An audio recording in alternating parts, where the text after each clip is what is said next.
Composing Gloves here, and today we are looking at 5 ways to make synths sound bigger. The first one is write musically. I know. The first one is kind of a gotcha, but often people have the synth sound they need, but they don't have the notes they need. And this is a way bigger problem for getting a big sound than actually changing your sound. There's a lot of room for direction when it comes to the right notes to play, but in general, you can be sure that taking care of your tendency tones and having clear cadences can nearly always establish an agreeable melodic line.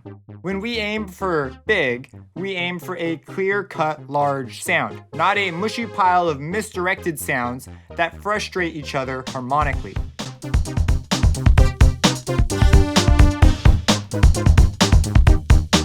Here are 2 action steps you can do to ensure your parts work together. The first one is write all the parts in a piano or a basic waveform sound first. This strips off all the sound factors that you might be relying on.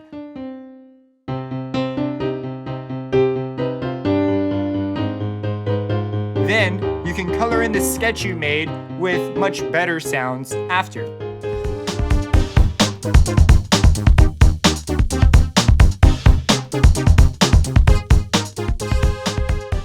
If the sound is unique to the style you're writing, then identify what it is that you like about that sound. It could be the way the sound has a particular glide or the distortion that occurs on a specific note. And then prioritize these features of your sound in your melody.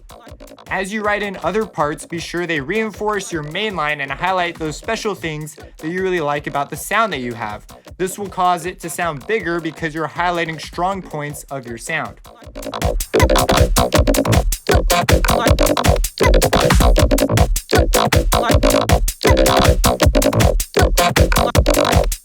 Up next is the effective use of layers.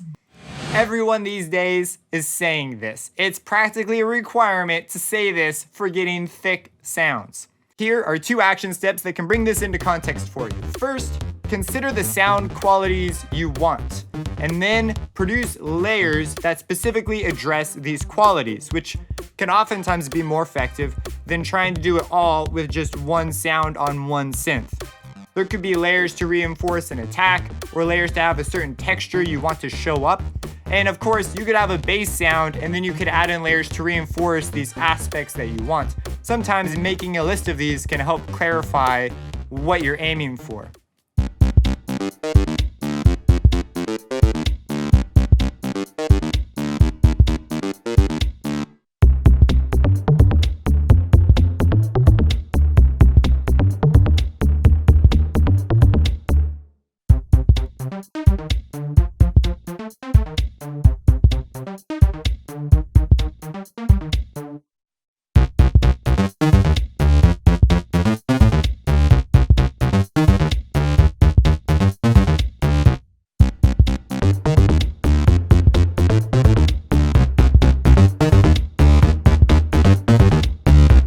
The second method is to consider adding in layers over time as a kind of spectral filter, each layer making the sound more full.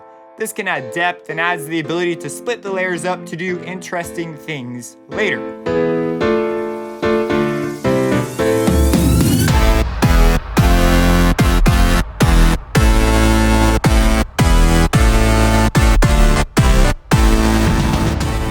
Up next, we have creative automation, and it's one that I really like to use.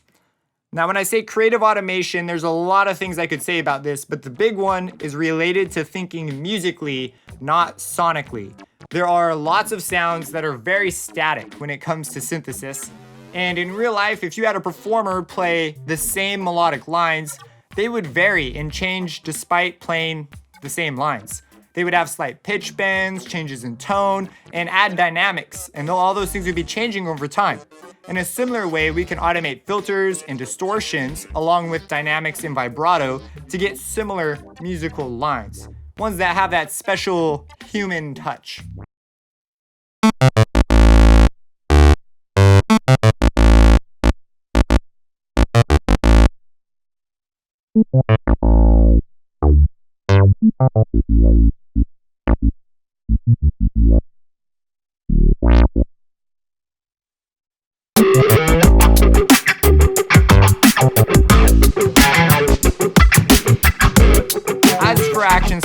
getting the feel for this, because it can be kind of overwhelming because there's so many things you could automate, I recommend just starting out by writing a line and then automating a filter along with it. Now, you may have music that might not be suited to this, so you're gonna have to come up with your own, but this is a good exercise to do. Another option you could do is to bring in a distortion at a particularly musical moment, or maybe mess with bringing a verb on and off. There's lots of options. Just pick one and just get a feel for it. Doing it will help you sort of see where it will be useful to you and where it won't. Next, we have resampling, and this is a very excellent way to beef up a sound.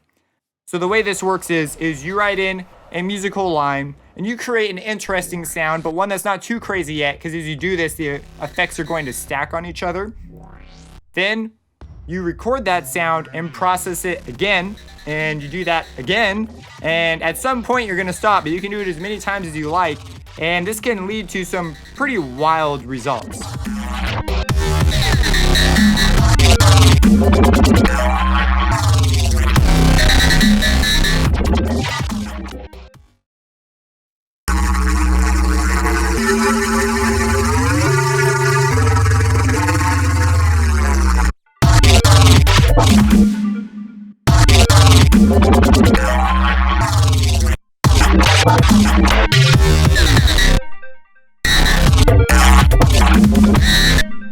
The action step on this one is, again, very easy. Just record a synth line you've got already and just try reprocessing it a couple of times. Try out different things. Try adding a chorus repeatedly, or maybe a chorus on the first layer, then distortion. Maybe you find that distortion going first works better.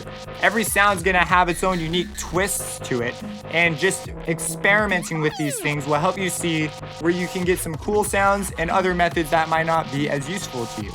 Now, the last one we have here is a mixing move, and it is multiple channel mixing, which can open a lot of doors when it comes to getting a bigger sound. So if you've done the things that I've already mentioned before, a lot of times this can take your sound to the next level.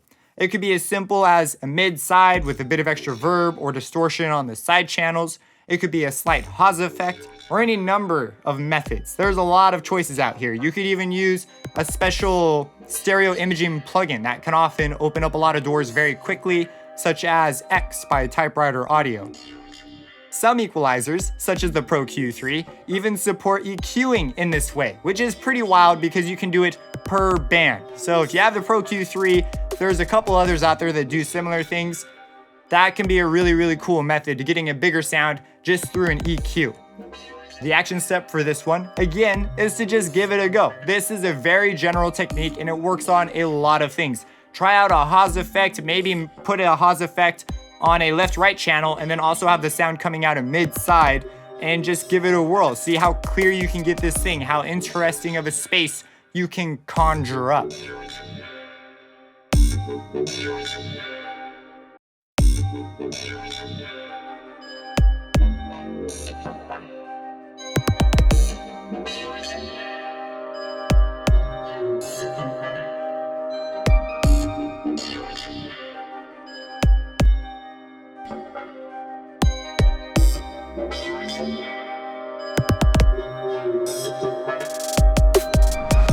If you have any questions about these methods, be sure to ask. Leave a comment on your favorite method, and if you produce a track that uses one of the methods mentioned here, be sure to share it. I'd be interested. I'm also learning all the time.